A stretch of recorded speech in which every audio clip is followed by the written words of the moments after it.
Hey there, Sharon Horne-Ellstrom here. Welcome to day 2051 of What You Up To Now, documenting the journey as I transitioned originally from the brick and mortar corporate world of business to the online world of business. Just going to move my camera a little.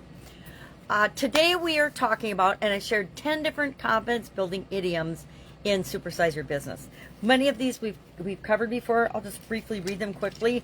And I asked the question, have you used these? Do you use these? Do you build people's confidence in your business? Do you build your own confidence by thinking about any of these expressions that are pretty much a part of everyday life? For example, put on a brave face. If you're a Yeti, you're probably pretty brave. Why? Because you're strong and bigger than just about anything else, and that builds confidence.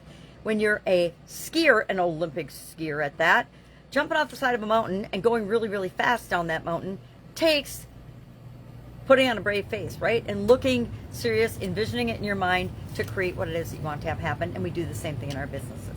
Other idioms: walk on air, on top of the world, hold your head high, bounce back. We've talked about these. Come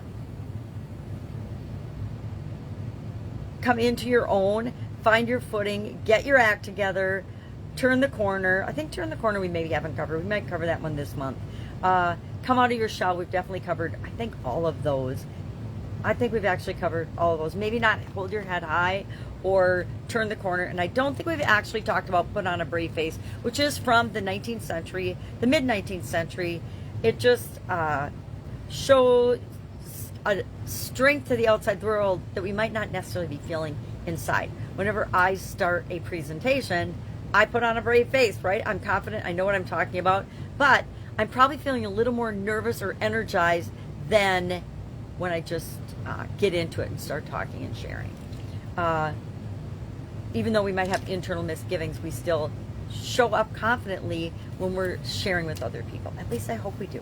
When you're talking to your kids and your grandkids and other people and humans in general, if they don't think that you're confident about what you're talking about, they're not going to buy into your message. So we want to make sure that we come prepared with the right intent whenever we're sharing with other people and communicating. Our topic for this year's annual challenge, to get your goals annual challenge, is we're hopping into the SOAP framework tomorrow. But before we can do that, before we can figure out what our story is, the current and desired, and our current situation, we need to know what area or aspect of confidence we want to improve.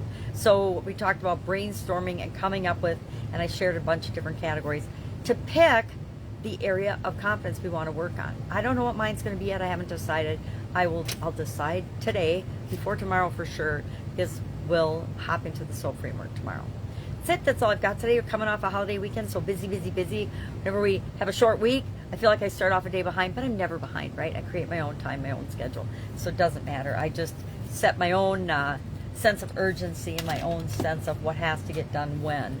And sometimes it works out. Most of the time it works out. But sometimes it gets totally blown out of the water, and I do things in a totally different order and different timing and different way than I had originally planned. And we just roll with that and flow with that. That's life. And I'm confident that I'll always get everything I need to do and want to do done. It might not be today, but for sure I'll get it done in a timely fashion. All right. If I can help you in any way, boxer@gmail.com. Best way to get in touch with me. Otherwise, you can hunt me down and find me pretty easily through social media, or my email, or my LinkedIn, or my Facebook, or whatever. But I like to be a resource to people that are building their own business, online or offline, trying to grow and build and supersize their business, looking to define and automate their processes and procedures and systems. The nerdy engineer part of me loves that stuff. And I love automating things so that I don't have to think consciously about them, and I know the results I'm going to get. That's why I automate processes and procedures and have systems and things and ways of doing things in my businesses that we're continually improving and making better, right? As we bring in more resources and as we bring in more people with different perspectives, we can continuously be improving the things that we're already doing. And that frees us up to do more of the things we want to do. All right, I will be here all day. Hit me up if you need something. Otherwise, I will see you tomorrow.